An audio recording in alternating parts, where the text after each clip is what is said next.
Welcome, everybody. I am here with Stephen App today. If you're watching this, you are either part of one of my courses at UNL or William Patterson, or you're tuning in live. This is streaming over my Twitter. This is also going over to the old YA Social YouTube, my former podcast that I used to do. So this is going to a few places. If you're watching this in post and you're a member of my class, welcome. I'm really excited to be chatting today with Steve App. Steve is someone that I have known for quite a few years now. And today's topic is honestly really exciting for me because I just think it's so important for the current and future social media professional and the marketer, to be honest. That said, Steve, could you share everybody a little bit about who you are and what you do? Yeah, and now I'm a little nervous because you said it was going out to so many places. I feel like I've got to up my game here. So I work for a social listening agency called Campus Sonar. We work primarily with colleges and universities, although I think as you're kind of alluding to in your introduction, social listening can and does benefit organizations in every industry. And my role at Campus Sonar is business development manager, although I like to say I'm also the chief donut officer.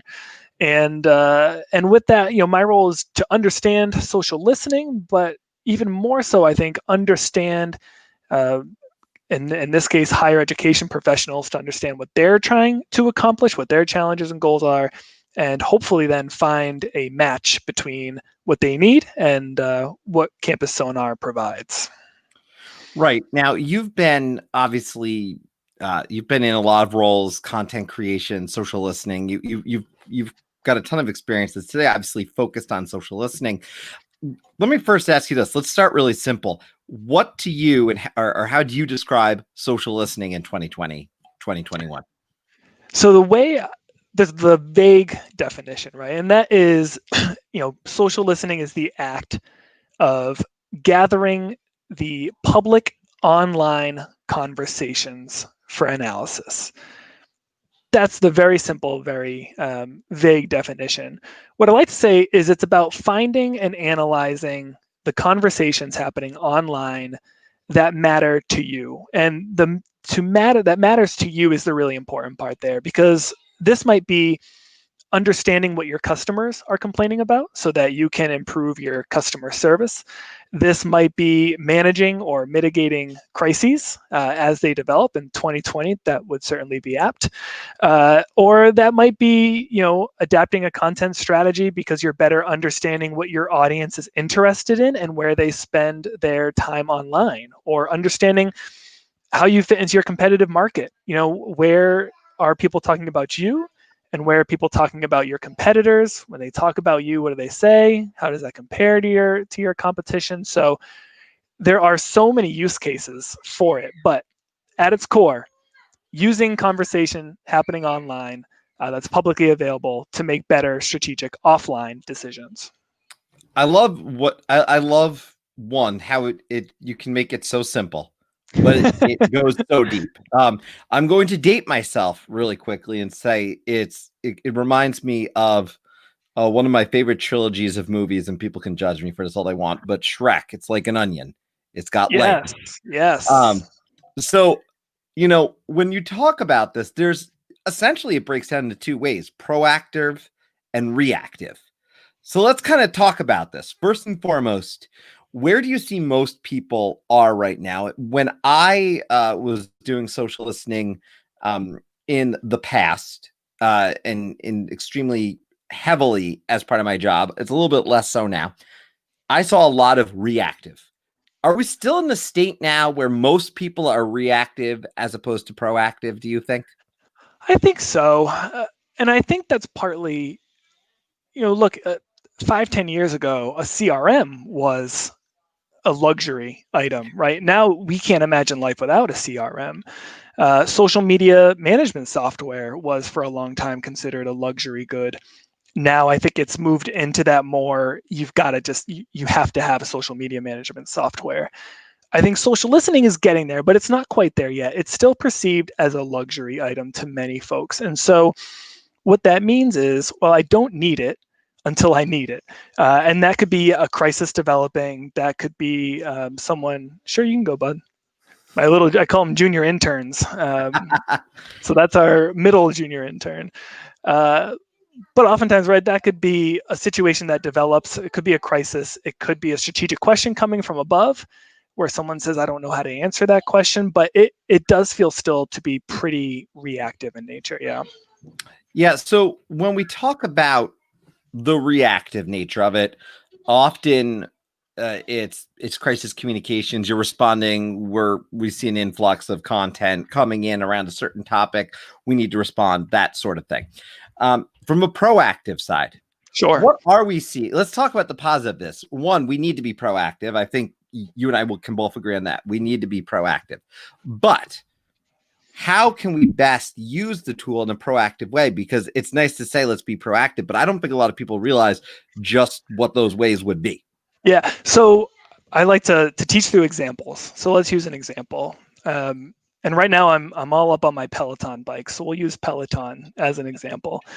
So we all remember Peloton's infamous holiday commercial last year, right? Which did not go well. So that would be a really good reactive use of social listening.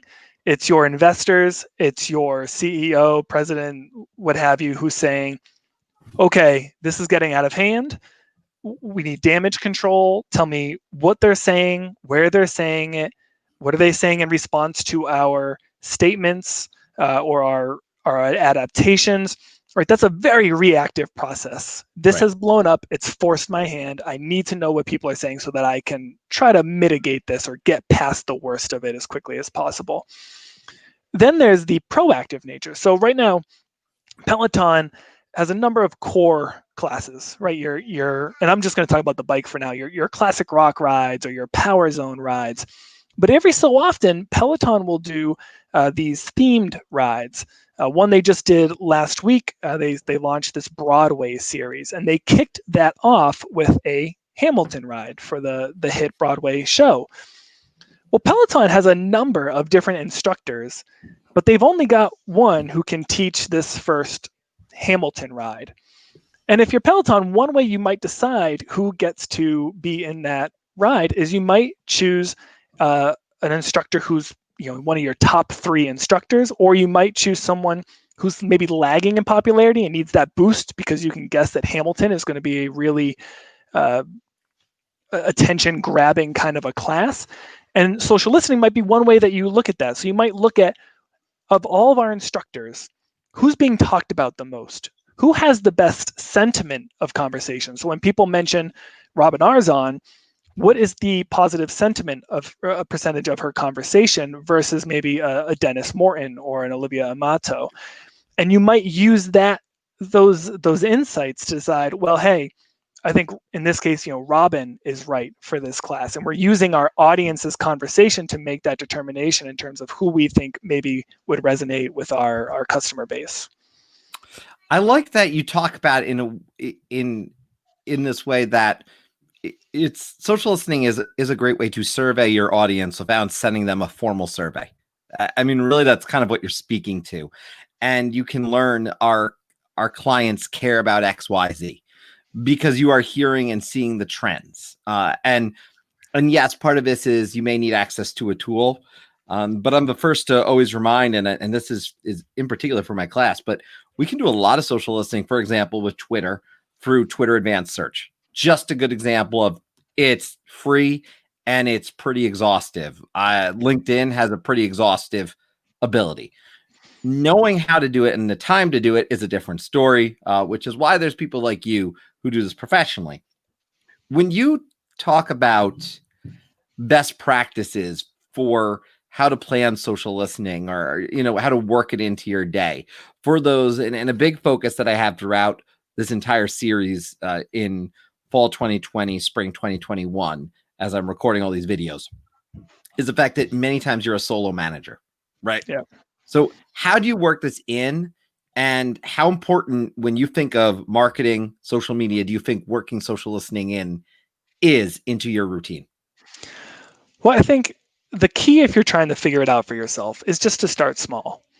if you're going to jump into social listening and you're going to say, I'm going to write a query that's going to pull in all of the mentions of my organization, and I'm going to include the acronym that everyone refers to me by, but I'm also going to clean out the mentions of this other competitor or this organization that uses a similar acronym,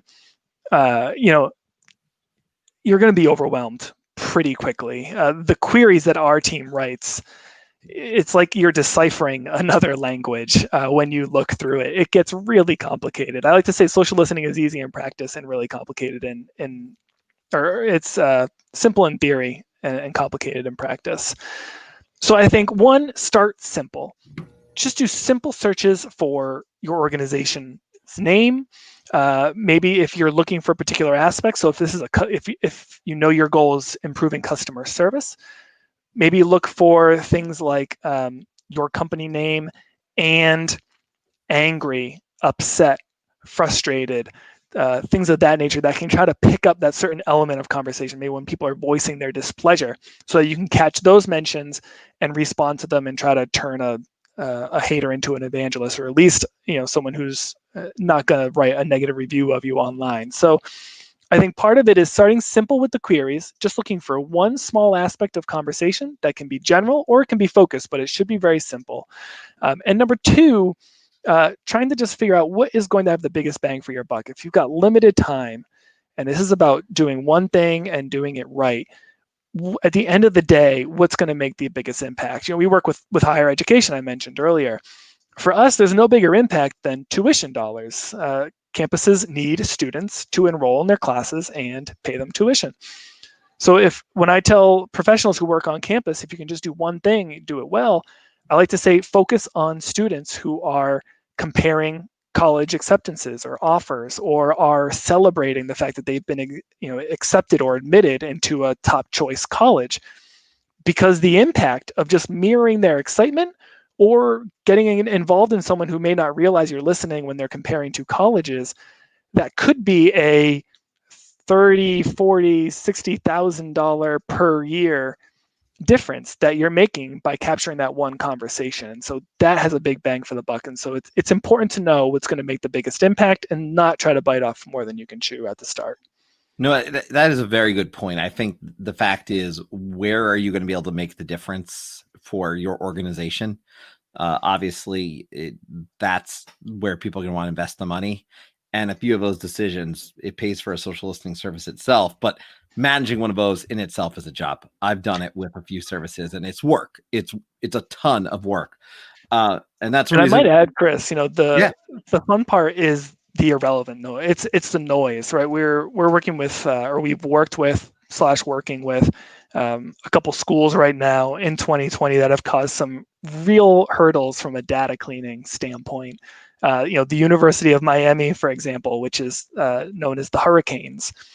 Well, you can imagine in Miami, there are a lot of mentions about hurricanes that are not related to the University of Miami. So that causes quite a bit of effort to try to clean out so that it doesn't impact the integrity of your data. I mentioned Hamilton earlier in terms of Peloton. Well, we did a small project for Hamilton College. When you're doing a query for Hamilton College, you can bet you're going to get a lot of mentions about where Hamilton went to college. So it has been, depending on the name of your organization or your company, even just trying to find the name in a query can lead to a pretty big headache when you're trying to filter through all the irrelevant conversations to get to what actually matters. Can we talk about queries for a second? Because obviously, Sure. I know you've used this word quite a bit. For those who don't know, can you describe, in I guess layman's terms, what a query is? Yes, and I definitely should have done that earlier. So I'm glad that you caught that. So a query is essentially instructions to the software you're using to instruct it what to pull in.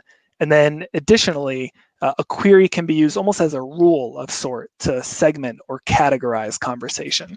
As an example here, right, the software that we use at Campus Sonar has access to over 100 million data sources. And I think the absurd number that I always love to drop is something like 1.3 trillion individual conversation mentions that it's crawling right now.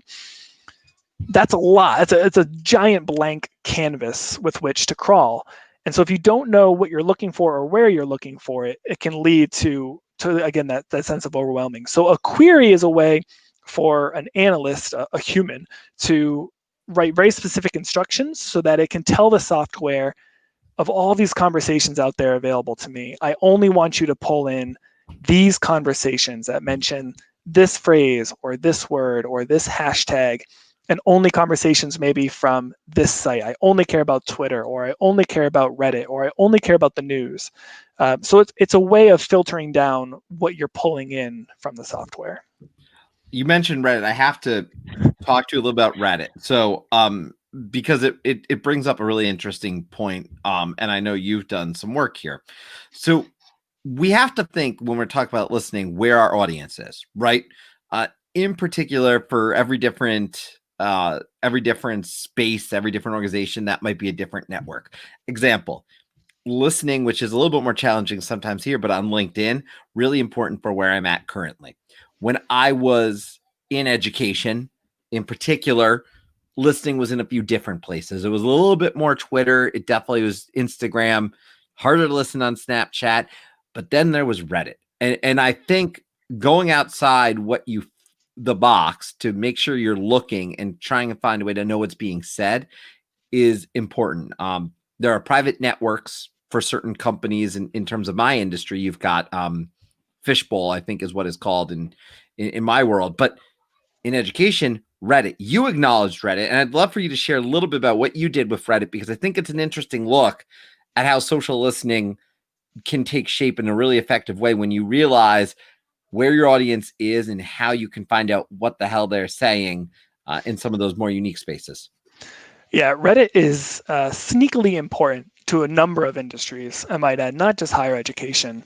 I mean, Reddit, I think, still struggles with perception in terms of maybe people thinking that it's a sketchy-ish website, but it's currently the 6th most popular or most trafficked website in the United States. And I believe it's in the top 15 worldwide at this point. So Reddit is a very popular website. And of course, there are subreddits for just about every topic you can imagine. Certainly for higher education, right? There's a very popular subreddit called Applying to College, which generates hundreds of posts per day and thousands of comments per day. So it's a very active community. And the nice part about Reddit is that whereas, and I know everyone's very familiar with other mainstream social media platforms, your Twitters, your Instagram, like you mentioned, Chris, the conversation that's happening on those platforms is about any given topic, depending on who you're following or what the algorithm is sharing with you or what's being promoted. With Reddit, the communities themselves might be smaller, but because they are centered around a particular topic, the conversation that you might find in that community is going to be hyper relevant to your needs. For every subreddit about college, and there's applying to college, there's college life, there's college students, there's grad admissions, there's law school admissions. It's quite expansive and niche within just education, but there's subreddits for every trade you can imagine: real estate, car sales. There's of course a subreddit for donuts. So no matter what your topic is, there's likely going to be a community in that forum where there is a group of individuals who are gathered to just talk about what you want. There's a great example, which is just golf, right? And golf equipment. If you're TaylorMade or you're Pinnacle or you're Nike, it would be really nice to just do a social listening study just in that community to get a sense of what manufacturers are most mentioned and what words or phrases are most associated with different brands to get a sense of where you stack up. So there's a lot of utility that can come from Reddit as a platform. Yeah, I love that you speak to it too, because I even think of it in any industry. One, as you've said, any industry really can benefit from that. There's a time perspective here, so again, that's why people will pay for a service. Some will have it in-house. A lot of people won't be able to do it all in-house. But to be able to know that that's there and maybe think about, okay, we're going to focus, as you said earlier, this is where we need to look. That goes a long way. I speak, for example, This is no secret to anyone who has ever been in my classes or knows me personally. I love board games. Well, the board game industry, there are companies, publishers who are active in those board game Reddits. Same thing in maybe smaller Facebook groups. We can delve into kind of that smaller niche. And this goes a little into where I'll go in another video with Amir Zanozi, but this is where we also can discover these people who are influencers. So using social to find influence, I think, is another big piece to me. There's something you mentioned earlier that I want to go back to as well, because I think it's important. You mentioned when we do these searches, for example, searching at Hamilton, yes, there's a college, but yes, there's a show. And it takes a lot to work that stuff out. But this is in the most simple of things sometimes. So do you recommend, do you have a process, I guess, to say when you tackle one of those more challenging ones, and how you figure out, okay, how are we going to break this down and do this properly to, over time, get rid of some of these results that ultimately are not beneficial? Because that is a time-consuming process, I know. So I imagine you've developed some sort of system to do it effectively. Yeah, and I wish, even within my own agency, I'm definitely not the best person to answer this question. And if any of our analysts are going to end up watching this video, my apologies in advance if I butcher this explanation. I think part of it is you have to see what comes back in terms of a relevant conversation and then look for associating words. In the case of Hamilton, if we're going to stick with that example, right? You might look for Hamilton College, but then with the irrelevant mentions, you might notice, well, it's Alexander Hamilton, or it's Hamilton, and they're mentioning Broadway or Cast or Reunite, because that's a big thing they're doing right now. Well, you might say, I'm looking for mentions of Hamilton College, and then within social listening, and this goes back to the query writing, there's a wonderful what's called component, which is a specific instruction called not. And you can use that parameter to say, for example, Hamilton College, not Hamilton near the word Broadway or near the word show. And that can be a nice way to filter out mentions. Another is, and that's something you can do just within a query, which, Twitter Advanced Search, I know you mentioned a lot of these platforms do it natively. Twitter, I think, is the most robust in terms of being able to use a lot of those operators, like I just mentioned. Reddit is another one where you can get a little bit to a second tier with some Boolean queries and actually use an IFTTT recipe to automate that process then. But a lot of it comes down to what are we seeing, what are those associated words, and then just being able to filter those out through the query level. Or if you're noticing all these mentions are coming from this site called onbroadway.com. Well, you can actually just say within your instructions, anything that's published on onbroadway.com, filter it out. I don't want to see it. It's definitely not about us. And that can take do a lot of the legwork in terms of cleaning as well. Well, just as an example, and I'm gonna pop this up on the screen for people to see. Give me a moment here. When you look over at advanced search, we can go in. My son literally came down while we were recording this, hid by me, by the way, and handed me a note that he caught a Pokemon in our Switch game. So this live broadcast is 2 for 2. Yeah, we're 2 for 2 with sons joining in. Yeah, so I'm going to use this as an example. And here I setting up a search, and you can see in here, there's all these different things, all these words, this exact phrase, any of these. I think Twitter does a great job with it because they give you the exact, like, they don't even make you write it out, but technically you can use that same language. So for those wondering who those might have missed it, Boolean language is what you're looking to learn. Anyone should actually go I think anyone in marketing should understand Boolean. I'm just going to put that out there. I think you should all take a look, but to go into the detail from account level, everything is here. So it's a really powerful tool. And that's why even if you don't have like some super active account on Twitter, you could still go and do this. So I think it's a really important thing to reference. So thank you for talking about it. Boolean, please go learn it. I certainly, for my courses, and will always at some point in the course include the link so people understand. And know what that is. So for those who are watching this, if you haven't got anything about Boolean yet, don't worry, you will. But it's important stuff. Steve, the one thing before we end this that I want to just put out there is that not everyone has active social listening at all right now, and I know that. If you were to say to someone who has no social listening right now why they need to invest even just a little bit of time in it, what would your pitch be to that person?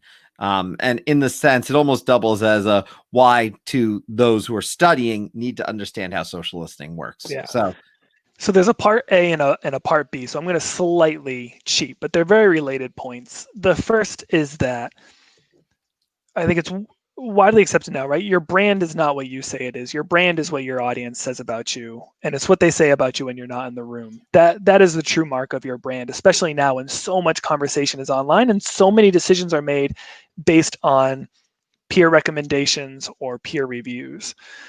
So number one, at a core, you need to understand what is being said about you to understand what your brand and reputation is. Related to that, and this is just a snippet of higher education's industry. So each industry is going to be different here.